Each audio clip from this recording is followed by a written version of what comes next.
Baik, untuk acara siang ini saya akan cepat saja membahas kira-kira inti-inti dari apa yang selama ini kami kaji.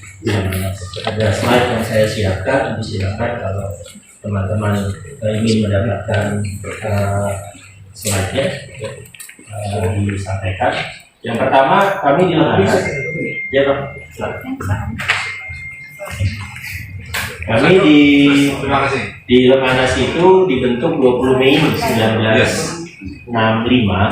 Ketika dibentuk 20 Mei 1965 oleh Bung Karno, kami diberi mandat menjadi sekolah geopolitik. Sekolah yang mempelajari pertarungan kekuatan-kekuatan besar, negara-negara besar di satu kawasan. Sampai hari ini mandat itu kami lakukan. Setelah kami pelajari, saat ini kita masuk ke era geopolitik 5. Nah, di era geopolitik 5 ini kuncinya adalah pertarungan tentang sumber daya, kuncinya adalah pertarungan tentang teknologi, kuncinya penguasaan penggabungan antara space, maritime, dan cyber. Ya, kuncinya ada di situ. Kami mempelajari geopolitik, kami mempelajari geopolitik geomaritim, kuncinya sama. Kuncinya ada di rantai pasok, kuncinya ada di konektivitas. Ya. Lalu pertanyaan terberat yang sekarang ada di era geopolitik 5 itu adalah pada saat dunia seharusnya menciptakan satu konektivitas global, pada saat itu terjadi patahan-patahan global. Ada banyak proyek-proyek besar yang dilakukan diinisiasi oleh banyak negara yang mematahkan kita. Ya, Cina punya proyek Belt and Road Initiative yang sekarang diganti nama. Sejak Agustus 2022, Jalan Sutranya Cina, Belt and Road Initiative-nya Cina berganti nama menjadi Global Development Initiative. Ya, Amerika Serikat punya Indo-Pasifik, lalu Rusia punya yang disebut sebagai North-South Corridor. Jadi ada beberapa proyek-proyek besar. Dan proyek-proyek besar ini mematahkan dunia. Ya. 2 hari lalu di Jerman, misalnya, itu terjadi gelombang protes di Jerman karena pemerintah Jerman mengizinkan perusahaan-perusahaan pelabuhan Jerman untuk menjual saham supaya dapat pendanaan segar di masa-masa krisis ini.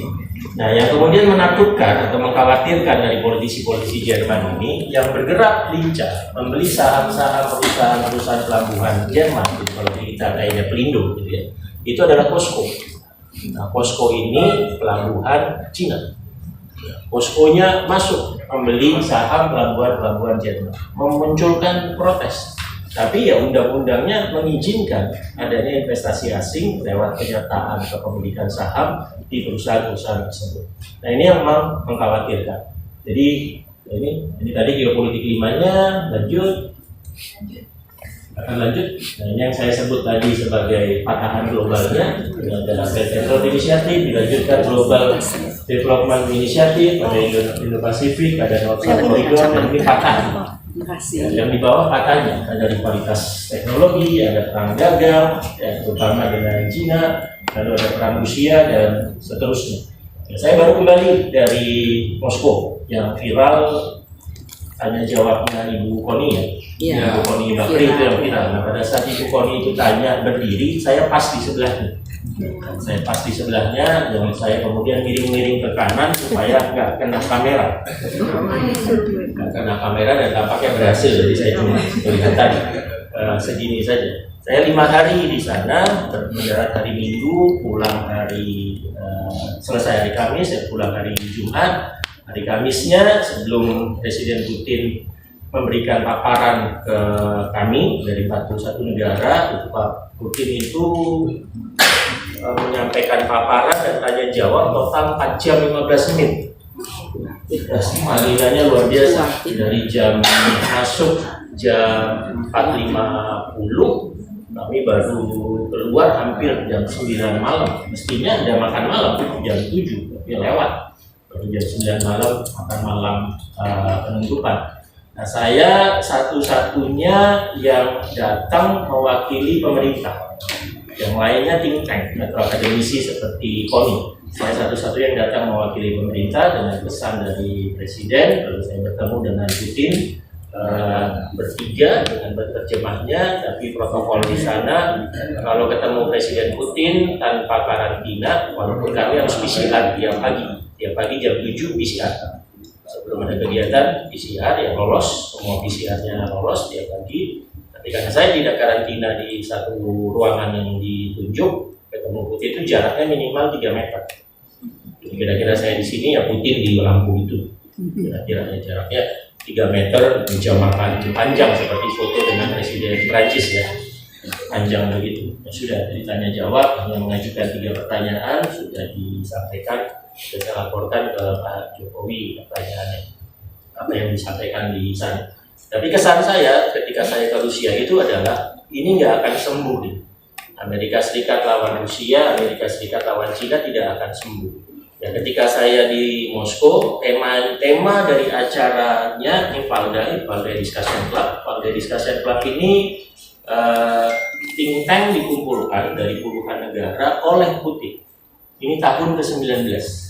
Saya baru pertama kali datang ke Valdai. Koni kayaknya sudah beberapa kali diundang. Saya baru pertama kali datang ke Valdai. Tema dari Valdai ke-19 tahun 2022 adalah dunia tanpa superpower. The world without superpower.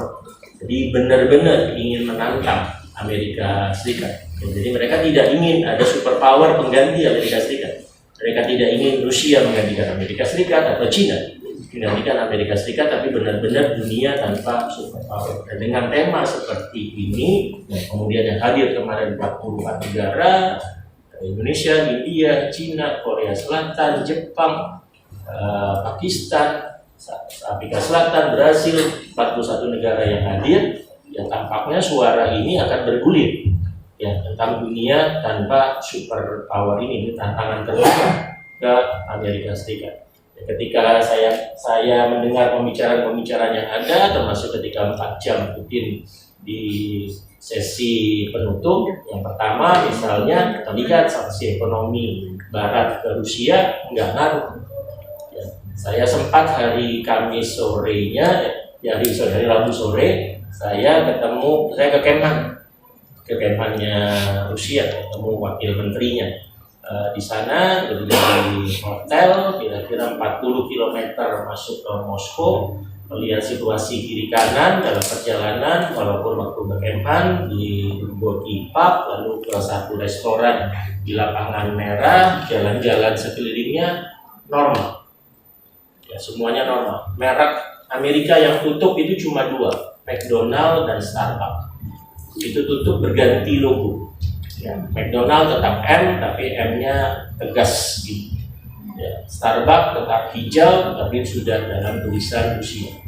KFC tetap KFC, Pizza Hut tetap Pizza Hut, Burger King ya tetap, dan seterusnya.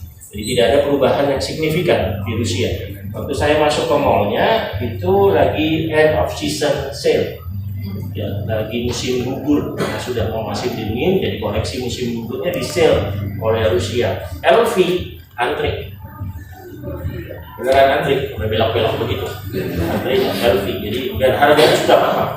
LV itu harganya mahal karena kena impor, impor dengan dolar tinggi, jadi harganya mahal, tapi tetap antri. Jadi akhirnya itunya nggak jalan. Ya, sanksinya nggak jalan. Putin secara terbuka kemudian mengatakan ekonomi Rusia sudah beradaptasi ke ekonomi sanksi dan ekonomi perang, sehingga kami akan baik-baik saja. Itu yang dikatakan oleh Putin. Ya, sebelum kuartal 2 tahun ini pertumbuhan ekonominya -7, kuartal 3 pertumbuhan ekonominya -2. Jadi sudah membaik. Ya. Nah, tapi kita tetap harus waspada dengan kemungkinan patahan-patahannya terdekat. Bisa lanjut ya, slide-nya. Nah, kalau dilihat lagi ya sekarang tadi ini petanya tentang konektivitas global tersebut. Ya, saya bertanya ke Presiden Putin ketika bertemu, ada peta-petanya. Mungkin tidak kita merancang satu proyek global bareng-bareng yang menghubungkan peta-peta ini. Ya. Kalau misalnya kita sederhana saja, kita ingin konsentrasi saja untuk kebutuhan kita yang paling mendesak 3 bulan ke depan, pupuk. Ya, kebutuhan mendesaknya. Pupuknya itu datang dari sini, dari Rusia. Pupuknya nanti keluar dari Laut Hitam, keluar dari Laut Hitam di sini, ya, lari ke Istanbul, lalu harus dibawa ke Tunisia dengan Maroko, karena Tunisia dengan Maroko itu bahan baku pupuk kita.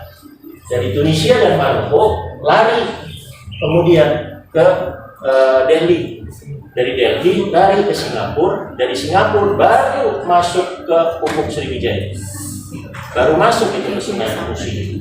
Ya, jadi kalau dari Rusia ke Istanbulnya di Laut Hitamnya karena Rusia dan Ukraina perang, harga menjadi mahal karena kapal-kapal asuransinya menjadi mahal. Masuk ke Tunisia, Maroko juga makin mahal dan seterusnya. Dan biasanya kapal-kapal itu mereka akan berpikir datang dari Laut Hitam sampai ke Tanjung Priok, kapal itu mau balik lagi dengan kargo yang sama, dengan kargo lain. Kalau kargonya tidak ada, kita dicas 2 kali, kita dicas pulang pergi.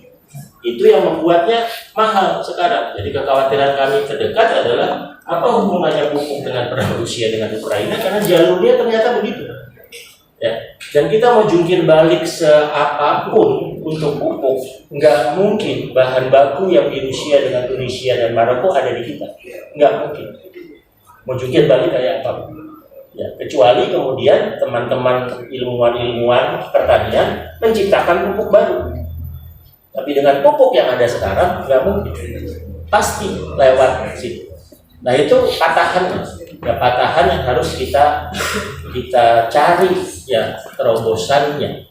Ya, sehingga Pak Jokowi ketika bulan Juni ke Rusia fokusnya gandum. Ya, sekarang 2 hari yang lalu Pak Jokowi teleponan dengan Presiden Putin jam 5 sore, ya, ya ngomongin 20 sedikit, tapi fokusnya adalah bibit-bibit harus keluar dari Rusia dengan Ukraina ke dunia. Ya. Kalau tidak, maka akan ada ancaman krisis pangan di mana-mana. Krisis pangan dan krisis energi hari ini itu bukan karena tidak ada barang, bukan karena gandumnya tidak ada, bukan karena komoditas pupuknya tidak ada, bukan karena minyak atau gasnya tidak ada, bukan karena itu. Ada barang-barang itu nggak nyampe ke kita.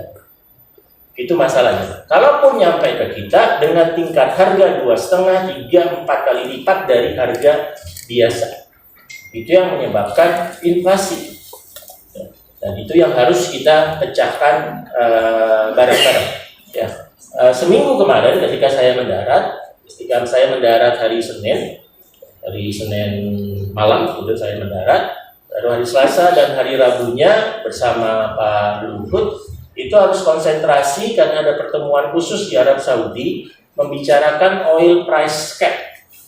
Oil price cap itu 7 negara yang tergabung dalam 7 ekonomi terbesar di dunia, G7, itu akan berusaha membuat keuntungan Rusia dalam jualan minyak dibatasi.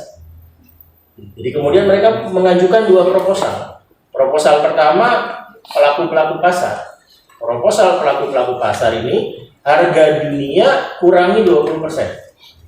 Jadi kalau harga dunia 100, Rusia dipaksa menjual minyaknya 80. Ya, harga dunia kurangi 20%. Itu usulan pertama. Usulan kedua, biaya produksi Rusia untuk mengebor minyak tambah $4.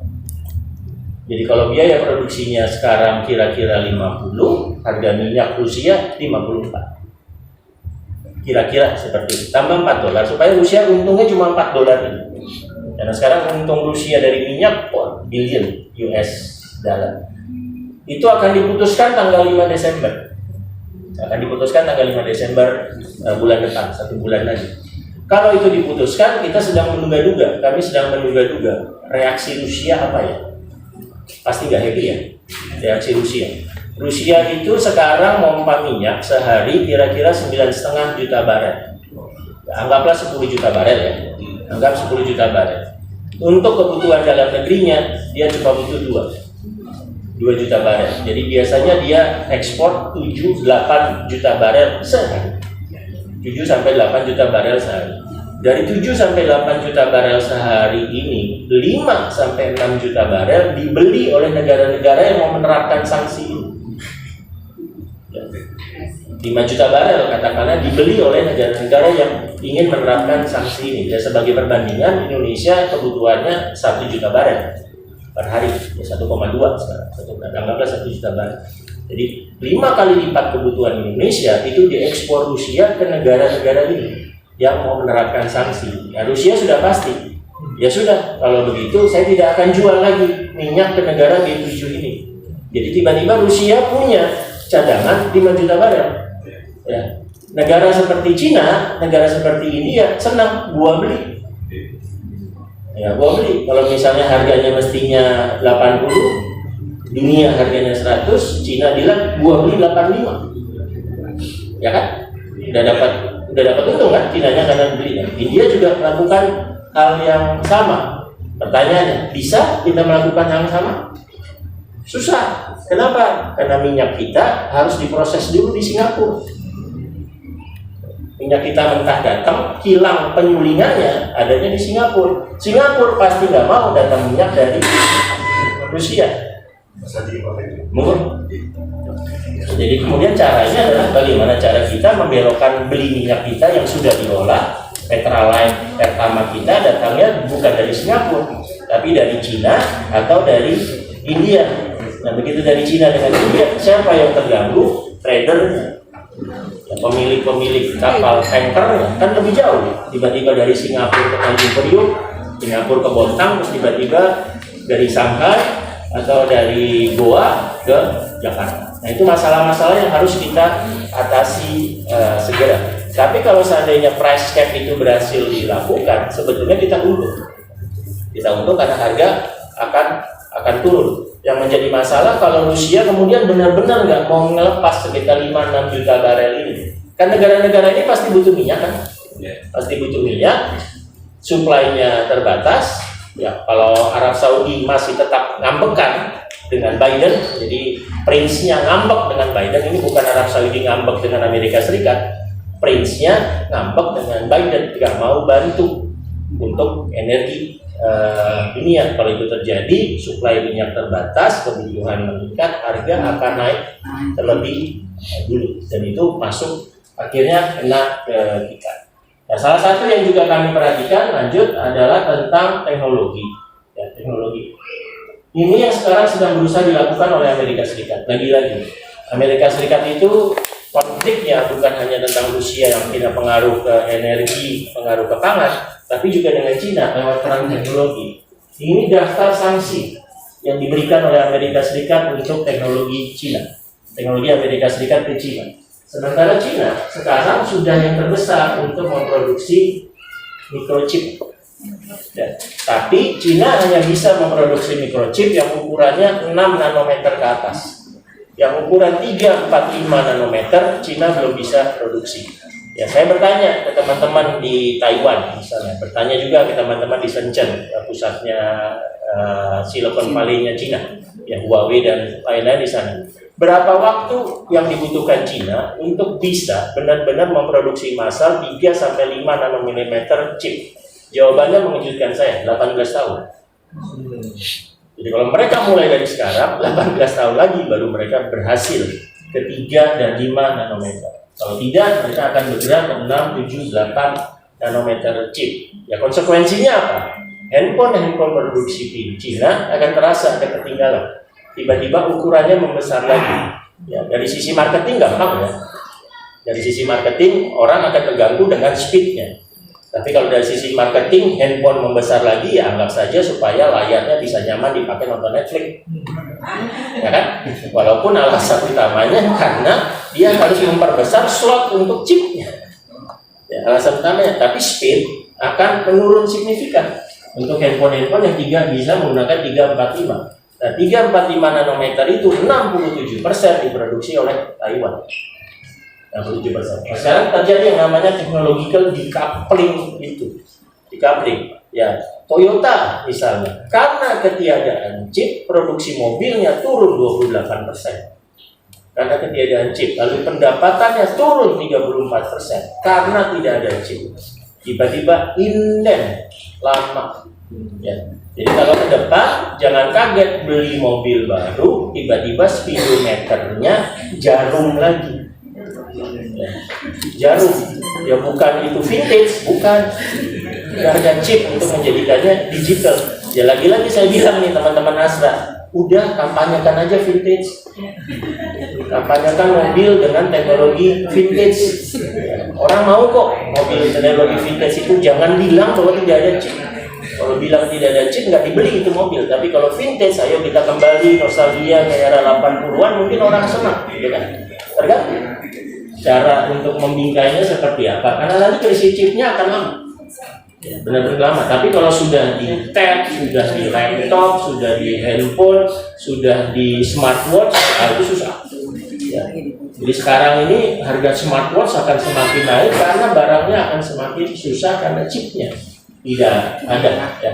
Lanjut. Nah, tantangan kita ke depan akhirnya adalah melihat apakah kapasitas ekonomi kita ada atau tidak. Tadi mestinya Profesor Renat itu sudah bercerita banyak. Tapi kalau dilihat dari indikator-indikatornya, saya menyampaikan beberapa indikator yang ada sekarang, memang tampak adanya beberapa indikator yang signifikan naiknya. Ini tadi yang signifikan, ini Cina yang sudah 24%. Saingannya Taiwan, tapi Taiwan ini yang 345 nanometer itu bisa, saingannya sudah bisa. US-nya cuma 10%. Ini yang dicemaskan oleh US.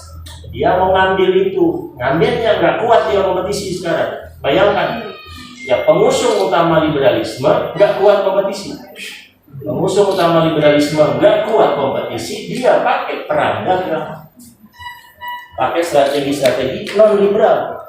Ya, bisa dikatakan strategi US itu sudah strategi fasis untuk perang dagang dengan Amerika Serikat. Sudah kalah kalau dari liberalismenya, karena nomor 1-2-nya sudah tertinggal jatuh jauh dia. Nah, cuma 10%. Ya, kemudian lihat kapasitas ekonomi. Lanjut. Ya, tadi Pak Renat mengatakan kita mestinya tidak masuk resesi. Ya, kita mestinya tidak masuk resesi. Kalau dilihat dari angka-angkanya, tadi Pak Renat katakan, yang perlu kita khawatirkan tentang super dolar. Ya, super dolar, yang nanti pengaruhnya ke nilai inflasi. Inflasi kita mestinya di angka 4%. Sekarang tembus ke angka hampir 6%. Ya, kita khawatir kalau itu tembus mendekati 8%. Rupiah hari ini kira-kira katakanlah 15.500 ya. 15.500. Hari Kamis kemarin saya kumpul di Bursa Efek Jakarta, ketemu dengan pengusaha trader ekspor. Pengusaha trader ekspor impor gitu. Mereka yang ekspor batu bara, yang mendatangkan misalnya semikonduktor dan seterusnya. Saya nanya, future trading mereka. Kalau mereka sekarang pesan barang sekarang untuk dibayar nanti datangnya bulan April, mereka kasih dolar berapa? Jawaban mereka mengejutkan saya, 17.200. Dengan kondisi sekarang 17.200. Betul ya? Kira-kira. Jadi sekarang 15.500. Saya tanya, bulan April tradingnya, future tradingnya mereka taruh di angka berapa? Kalau pesan barang sekarang supaya aman, mereka bayar berapa? 17.200 dolarnya. Karena naik begini. Ya, naik terus menerus. Nah, makanya Pak Jokowi meminta kami di Lemhanas mikir jangka pendek. Saya sampai hari ini belum sempat mikir pemilu 2024. Belum sempat mikir dampak pencapresan dari teman saya Anies itu. Belum sempat, saya mikir belum sempat. Karena setiap hari pikiran saya hanya apa yang akan terjadi minggu ini, apa yang akan terjadi kemarin Cina selesai kongres, apa yang terjadi nanti mid electionnya Amerika Serikat di pertengahan November, lalu apa yang akan terjadi ketika price cap berlaku 5 Desember. Saya nggak sempat mikir 2024. Benar-benar mikirnya harian mingguan, paling pol saya mikir sampai Lebaran 2023. Perintahnya begitu. Ya, itu pun sudah melelahkan. Ya, saya orang yang belajar skenario building, forecasting. Ya, selalu kalau forecasting itu begini, mudah memiliki forecasting di Indonesia 2045. Mudah. Yang paling susah itu meramalkan besok Jakarta macetnya separah apa. Ya kan? Kalau forecasting 2045, saya sekarang katakan forecast Indonesia akan negara nomor 4 dunia secara ekonomi. Saya forecast begitu. Kalau saya salah, orang juga udah lupa lamaran saya. Ya kan? Tapi kalau saya bilang besok Jakarta tidak macet, saya salah, orang ingat. Oh, kemarin saya sampaikan peramalannya. Itu susahnya forecasting. Semakin dibuat dekat, semakin susah untuk melakukan forecasting. Nah, akhirnya kami harus mengembangkan banyak metodologi. Nah, metodologi hari ini adalah artificial intelligence. Yang tadi Pak Renal katakan, data scientist. Ya, tadi Pak Renal bilang orang-orang India yang menguasai data scientist, tapi saya bekerja dengan data scientist dengan big data artificial intelligence sejak pemilu 2014, lalu menemukan di kita juga luar biasa. Ya, saya kira-kira 8 bulan yang lalu itu memberangkatkan satu anak muda masih usia 26 tahun, dia S1-nya BINUS, S2-nya ITB, pergi ke Korea Selatan. Ya, diterima S3 di ITB-nya Korea Selatan tentang artificial intelligence. Ya. Dalam diri saya, separuh diri saya itu yakin anak ini nggak akan balik. Ya, anak ini perempuan kecil pakai jilbab, senang banget dengan BTS. Jadi waktu sampai ke Korea Selatan udah kayak pulang ke rumah. Ya. Perempuan kecil pakai jilbab, tapi luar biasa kalau tentang algoritma.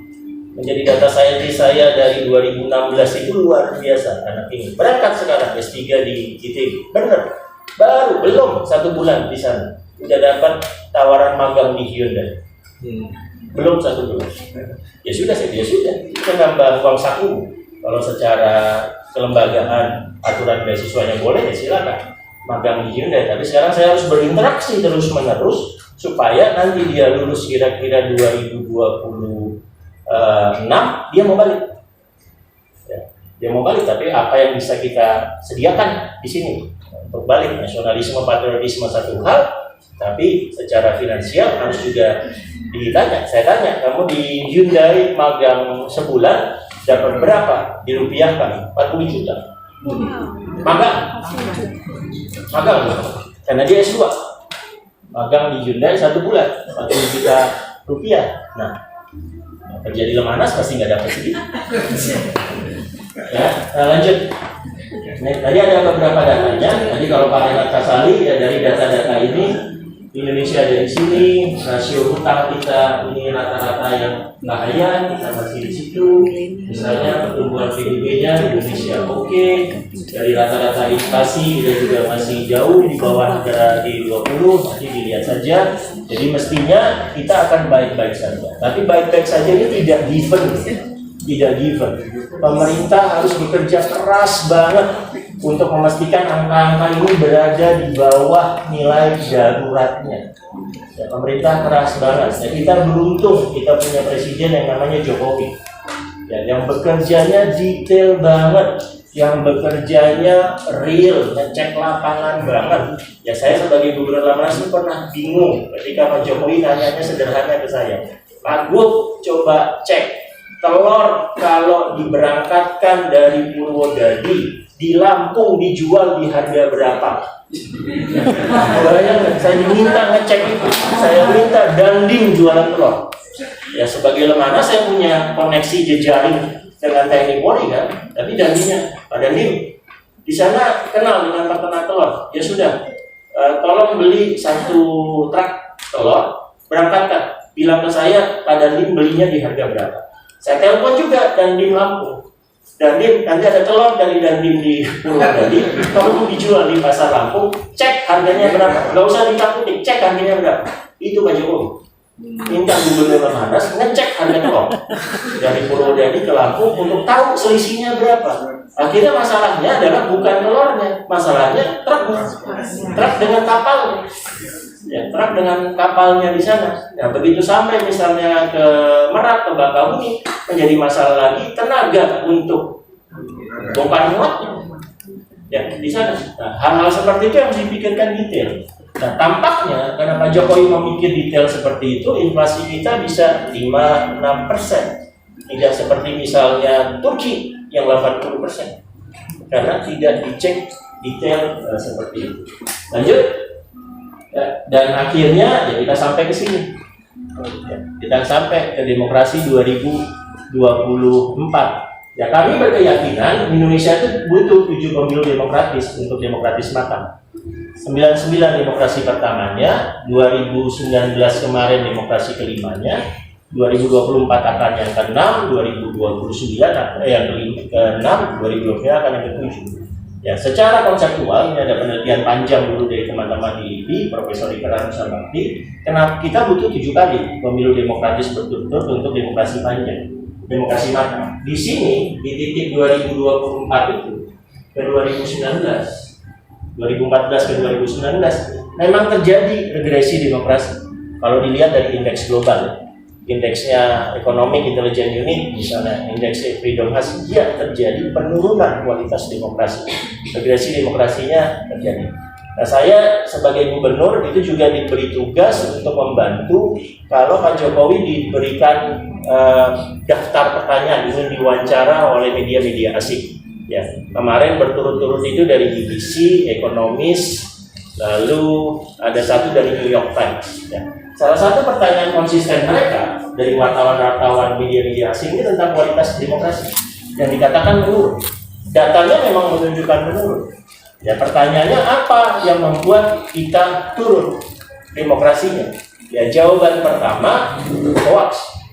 Jawaban pertama post-truth politik. Itu jawaban pertama. Jawaban kedua, kenapa turun, terutama dari 2019 ke 2020 adalah COVID.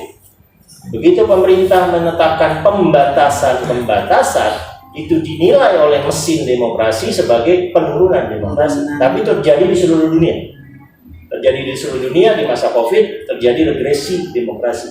Tapi yang 2014-2019 itu turun, itu terjadi misalnya di Indonesia, di Amerika Serikat, di Perancis, di Belanda, di Turki.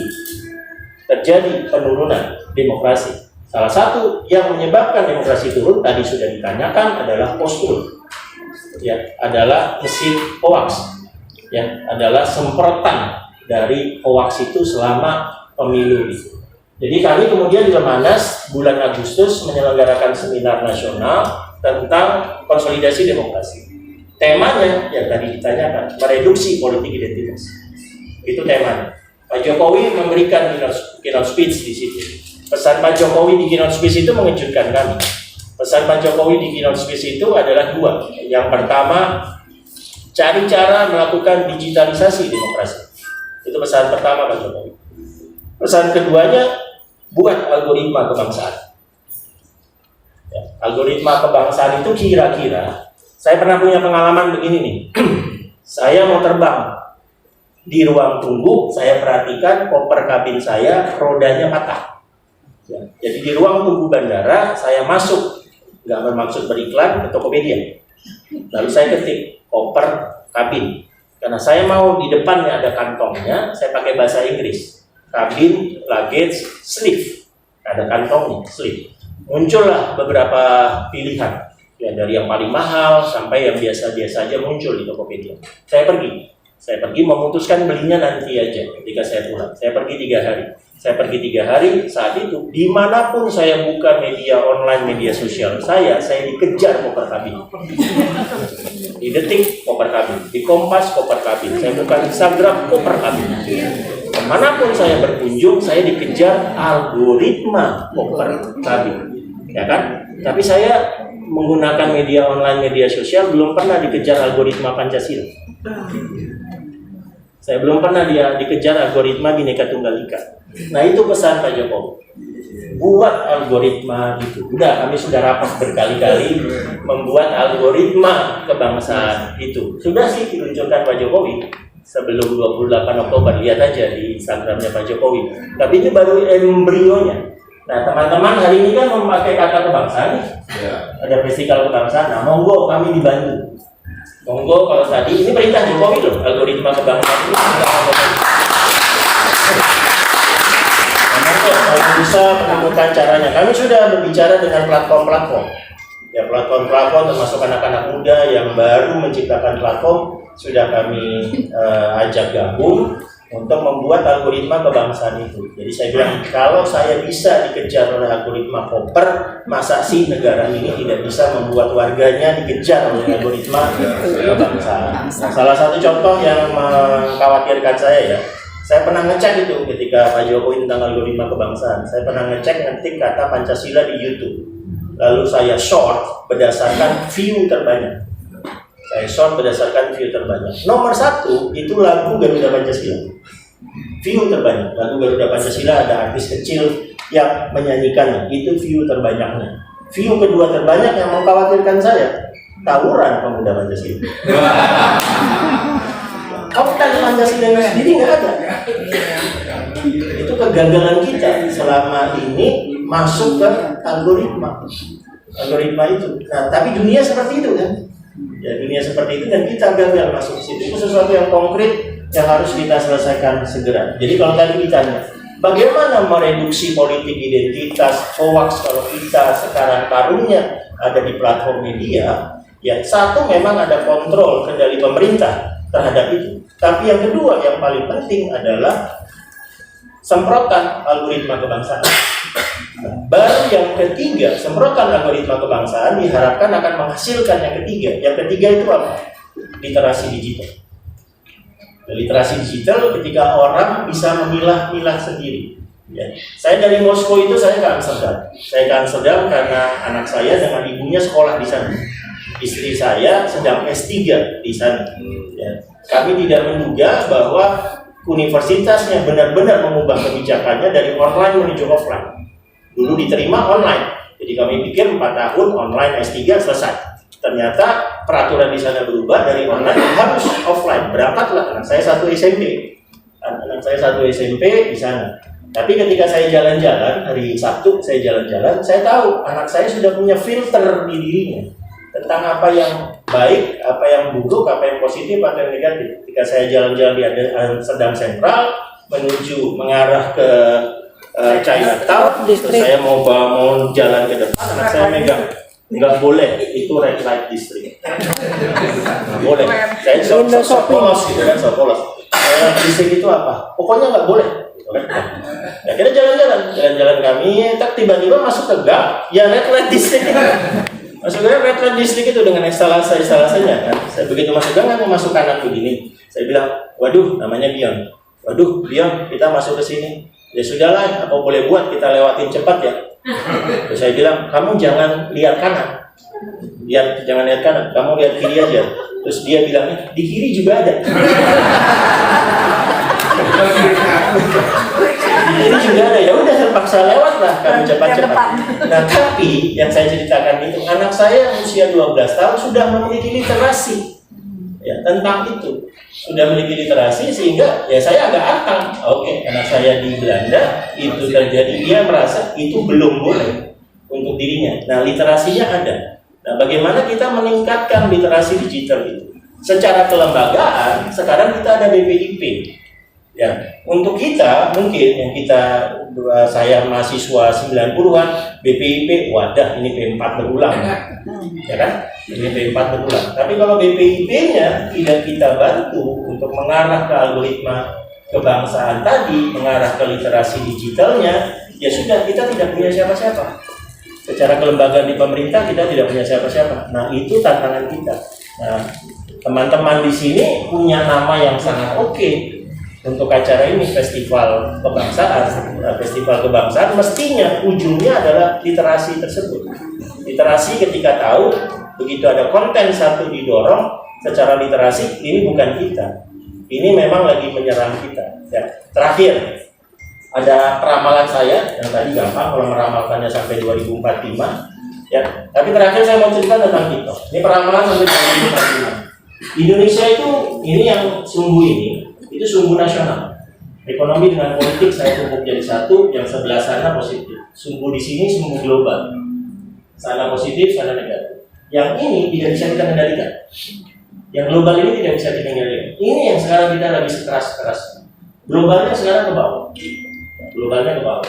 Saya itu kalau bertemu sekarang, ya ini sejak 2 minggu lalu, Pak Jokowi meminta kami menaruh Indonesia itu ada di mana. Setiap minggu, setiap hari Senin jam 9 pagi kami harus kasih report taruh Indonesia dari mana. Nah, saya bertanya ke banyak orang, saya bilang expert judgment aja. Expert judgment. Kalau saya tanya misalnya ke ruangan ini, mungkin sebagai hasil dari acara ini ya, saya minta dikumpulkan secara nasional Indonesia plus 5 atau minus 5. Plus 5 Indonesia sangat-sangat baik. Minus 5 Indonesia krisis. Secara global itu plus 5 damai atau minus 5 perang. Coba teman-teman ngasih itu aja, global plus 5 minus 5 dikumpulkan, jadi satu titik. Nah, tadi kalau saya bertanyanya ke menteri-menteri, saya bertanyanya ke CEO, saya bertanyanya ke sekjen partai. Lalu saya kumpulkan, tiap Senin pagi saya tahu nilainya berapa. 2 minggu terakhir nilainya membaik. Indonesia nilainya membaik berdasarkan skor dari mereka itu.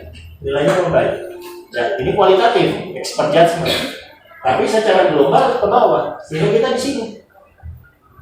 Kitanya baik, walaupun dunianya buruk. Kita di 4,0 ini. Kita bahkan dianggap dibilang oleh IMF sebagai pelita ekonomi dunia. Yang bisa menunjukkan ke dunia bagaimana mengelola ekonomi mencegah krisis terjadi. Ya, tapi ini data minggu lalu, Senin minggu lalu, Senin minggu depan dicari lagi nanti bergeraknya kemana? Pernah kita di sini pernah, kita di sini pernah, buruk dua-duanya pernah. Lalu bergeraknya mau kemana? Berharapnya nanti di 2045 kita itu G4. G4 itu negara nomor 4 di dunia. Nomor 1 Cina, nomor 2 Amerika Serikat, nomor 3 India, nomor 4 Indonesia. Tapi yang saya di sini ngomongkan ya, kira-kira kita di sini lah sekarang. Ya, demokrasinya sedang bergerak, ketahanannya sedang bergerak, ekonomi yang digital hijau di dunia juga sudah bergerak, tapi masih di sini, belum di sana. Harapannya kita di sana pada saat dunia baik-baik saja, belum ke sana. Nah, terakhir tentang TikTok. Ya, kalau Twitter, Facebook, Instagram, kami dengan mesin kami dari 2014 bisa menebak, bisa mengira-ngira algoritmanya apa. Bisa menyusun strategi untuk menguasai trending topik, bisa. Di TikTok kami nggak bisa. Nah, salah satu kesimpulan awal kami adalah TikTok sebagai entitas, sebagai korporasi punya arminya sendiri. Kesimpulan kami. Terus kami lancak nih. Benar, di Cina saja 8 kota arminya TikTok. Ya, di Amerika 2 kota arminya TikTok. Di Indonesia, Jakarta arminya.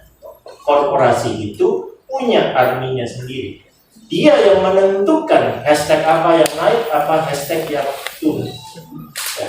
Lalu saya perhatikan bagaimana TikTok memainkan trending topik hashtag di Cina. Hashtag nomor 1 di Cina adalah prestasi anak muda Cina. Hashtag nomor 2 di Cina kerja pemerintah.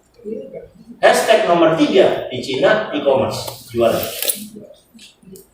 Di Indonesia, hashtag nomor 1 yang joget-joget. Nomor 2 prank. Terutama pocong. Kuntilanak pocong. Itu nomor 2. Ya, prank terutama pocong. Nomor 3 orang marah-marah. Orang marah-marah. Tetangga ada yang parkirnya dihalangin, ada mobil serempetan, ditilang polisi. Itu hashtag nomor 3. Nomor 4, jualan. Itu di Indonesia. Jadi TikToknya melempar itu ke kita. Joget, prank, marah-marah. Di Amerika Serikat, apa hashtag nomor 1 di Amerika Serikat? Marahin polisi. Di Amerika Serikat, baru prank, baru joget. Tapi mirip-mirip, marah-marah, prank, joget, ini mirip-mirip. Nah, nanti kalau begitu ada skandal yang kayak tadi Sambo, yang terbaru adalah kebaya merah. Saya prihatin dengan ibu-ibu nggak bisa lagi pakai kebaya merah. Bisa ada insiden skandal seperti itu didorong sekuat-kuatnya. Ya. Jadi akhirnya kan kita penuh dengan sesuatu yang negatif ya. Kita penuh sesuatu yang negatif yang merasa ada sesuatu yang salah dengan negara ini. Tapi itu didorong. benar-benar didorong. Saya sampai hari ini tidak pernah bisa mencoba melempar satu hashtag didukung oleh pasukan, didukung oleh mesin algoritma tembus menjadi trending topiknya TikTok. Gak bisa. Benar-benar nggak bisa. Jadi ada sesuatu yang harus kita pelajari. Nah, terakhir tentang TikTok. Pak Jokowi itu untuk saya presiden Twitter pertama di dunia. Presiden sebagai calon presiden berhasil memanfaatkan Twitter ya untuk menguatkan pola pemilih itu Jokowi. Presiden TikTok pertama di dunia adalah Bongbong Junior, Ferdinand Marcos Junior. Itu presiden TikTok pertama di dunia yang karena algoritma TikTok menang pemilu landslide.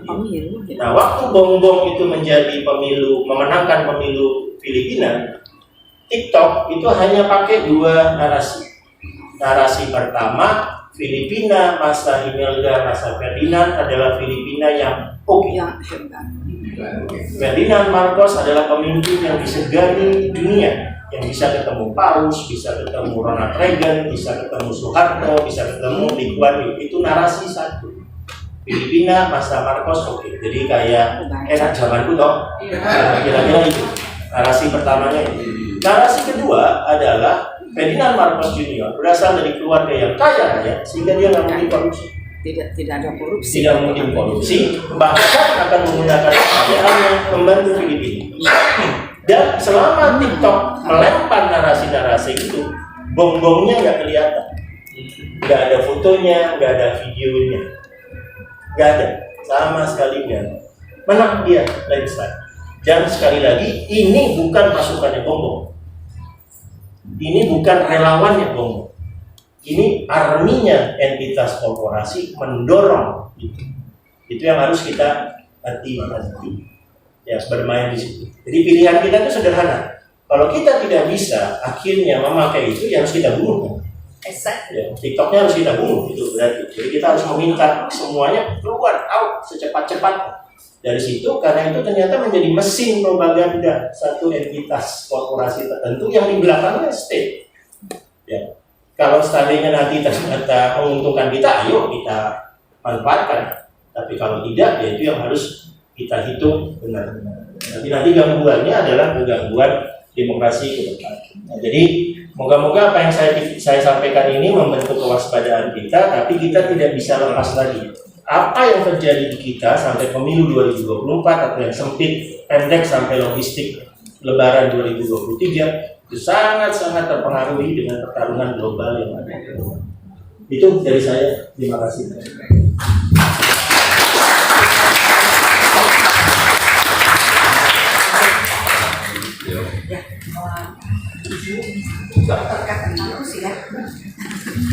Baik, silakan, mungkin ada pertanyaan dari Pak Yudis. Terima kasih Mas Andi. Salut juga dengan muda tapi pintar ya. Saya pikir dari tim suksesnya Cakra hanya militer politik, ternyata ekonomi global ini semua dikuasai. Salut sekali lagi.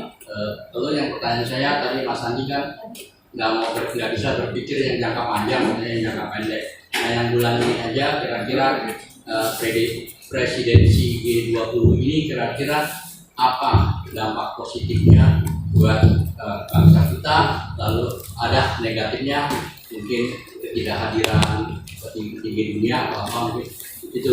Terima kasih Mas Andi, salam hormat. Untuk memudahkan saya langsung jawab aja ya.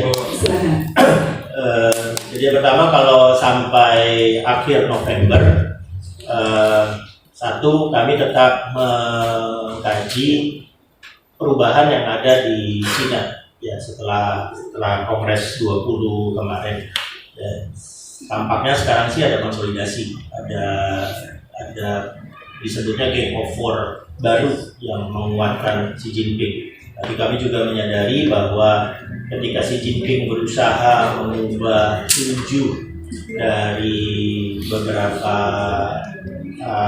aturan konstitusi partainya, itu ditolak oleh para elder. Para elder itu dari Bu Jintao sampai Jiang Zemin, ada satu elder yang usianya 105 tahun ya, menolak perubahan itu. Nah, perubahan yang terbesar itu antara lain berusaha untuk menempatkan Xi Jinping setara dengan Mao Zedong dan Deng Xiaoping. Nah, itu ditolak. Jadi secara konstitusi partai tidak ada perubahan yang signifikan, tapi secara konsolidasi ada. Tapi karena dia menjadi sangat signifikan, Game of War itu terkonsolidasi, maka sudah tidak ada balance di sana, tidak ada check and balance, sudah ada grouping. Nah, ini belum selesai, konsolidasinya baru nanti akan selesai di Kongres Rakyat di bulan Maret, ya, Maret April 2023 itu baru selesai. Di situ baru nanti ada kabinet, ada Kongres Rakyat, ada komite militer, itu baru akan di situ. Jadi masih harus ada dilakukan konsolidasi sampai Maret, tapi kira-kira tidak akan berubah banyak ya. Kalau itu yang kami amati pertama. Yang kami amati kedua nanti mid election Amerika Serikat. Ya. Ini lagi-lagi datanya berubah cepat. 2 minggu yang lalu peramalannya mengatakan Demokrat akan tetap menguasai. Ya, 2 minggu yang lalu. Karena isunya berubah dari isu ekonomi menjadi isu aborsi 2 minggu yang lalu. Begitu isunya sudah isu aborsi, Demokratnya akan menguat. Tapi dari teman-teman yang ada di sana, poll terakhirnya ini Republikan yang akan ambil alih. Nah, kalau Republikan akan ambil alih, ya mereka satu akan galak nih tentang situasi ekonomi.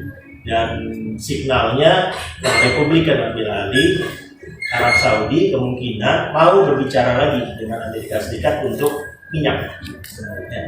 Sekarang Prince-nya itu marah ke Biden, ya, lalu mengatakan saya tidak akan mensinergikan kebijakan produksi minyak saya dengan kebutuhan Amerika Serikat. Sehingga tiba-tiba dalam situasi harga seperti ini dia malah cut produksinya. Jadi supply makin turun, harga makin naik. Tapi dia bilang, saya baru akan kembali berbicara dengan Amerika Serikat tentang produksi minyak global kalau Republikan ambil alih. Ya, dan kayaknya akan terjadi nanti di pertengahan November ya. Itu untuk dunia yang mestinya secara energi akan membaik. Untuk Ukraina tampaknya akan kabar buruk.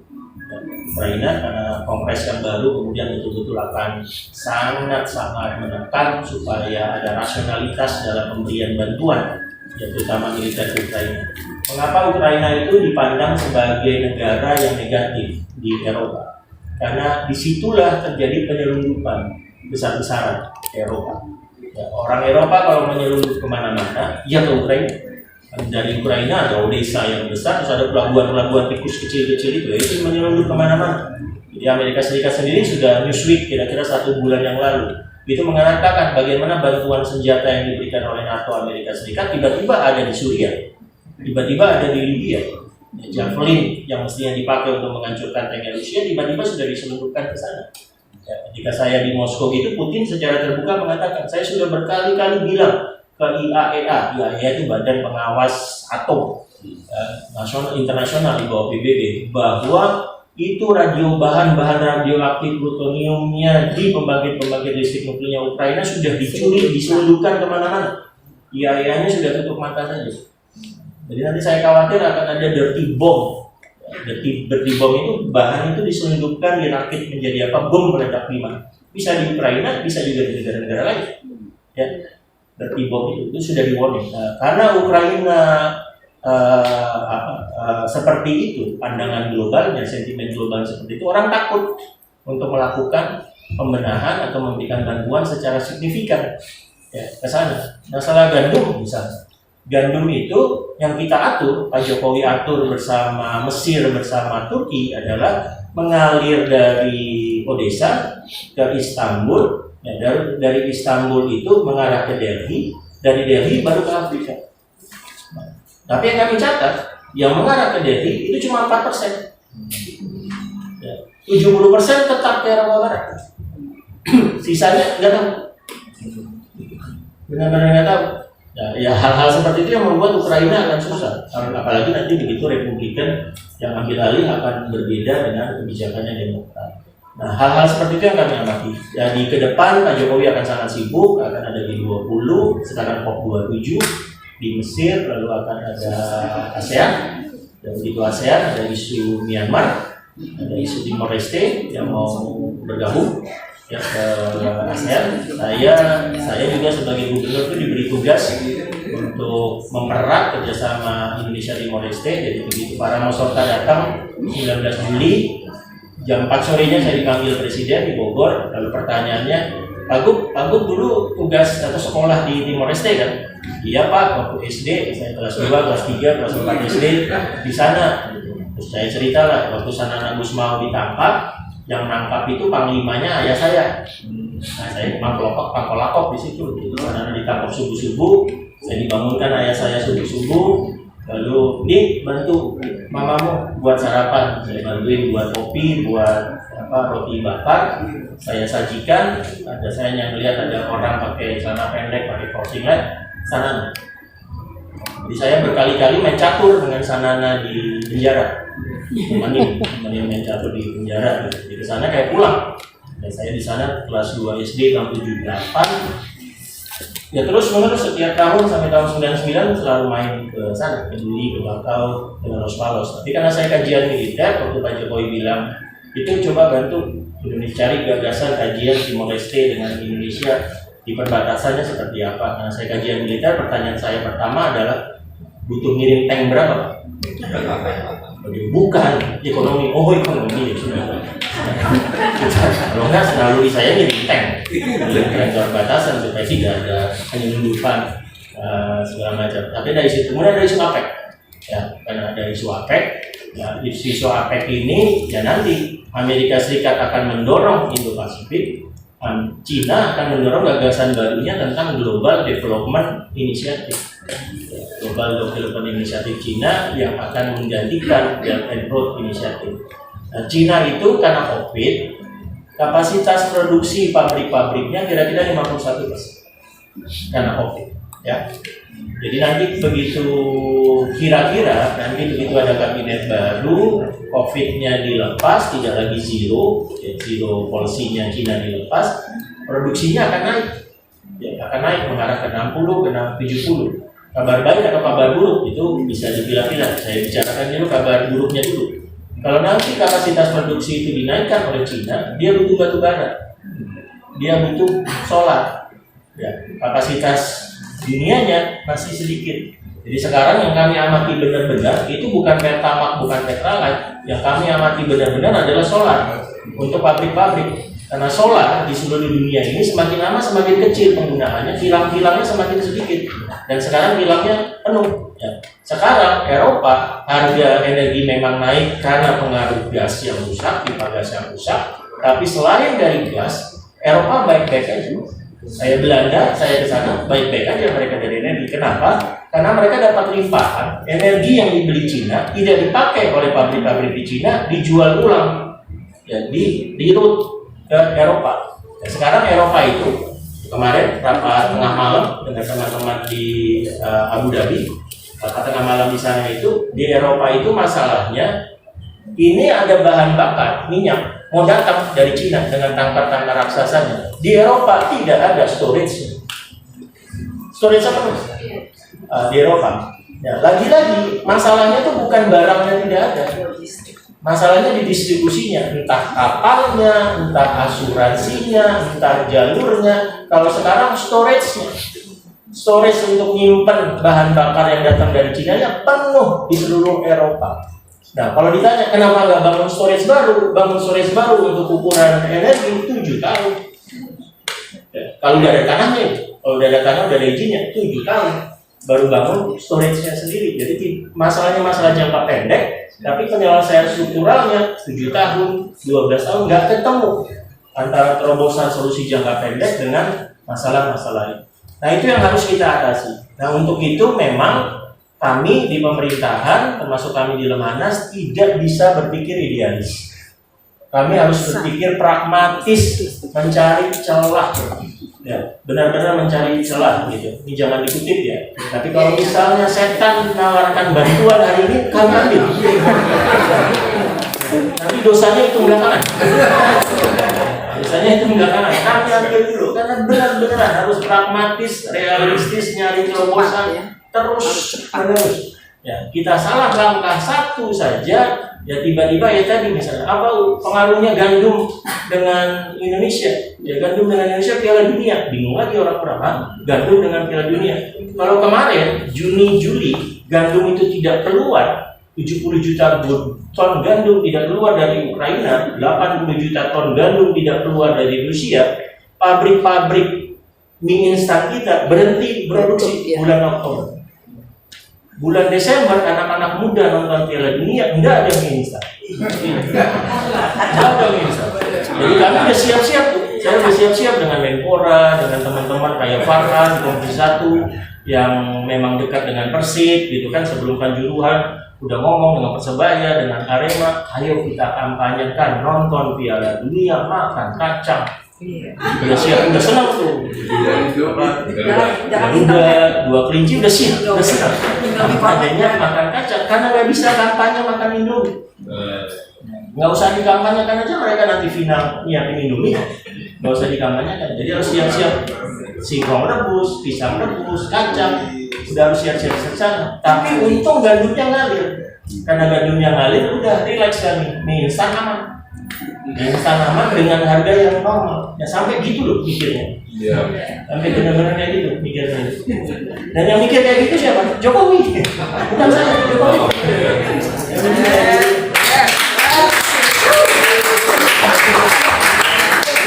Ya, makanya ya, bagaimana kita kemudian nanti menyikapi sampai 2024, nah itu hal yang coba tanya ke saya lagi setelah kita selamat lolos dari Lebaran 2023. Sebelum Lebaran 2023 saya ditanya tentang pemilu 2024, nyerah dulu. Untuk semuanya nyerah dulu karena semua mesinnya dipakai untuk sampai Lebaran 2023. Terima kasih. Baik. Ya, banyak banget. Mas Bobi dulu langsung dulu.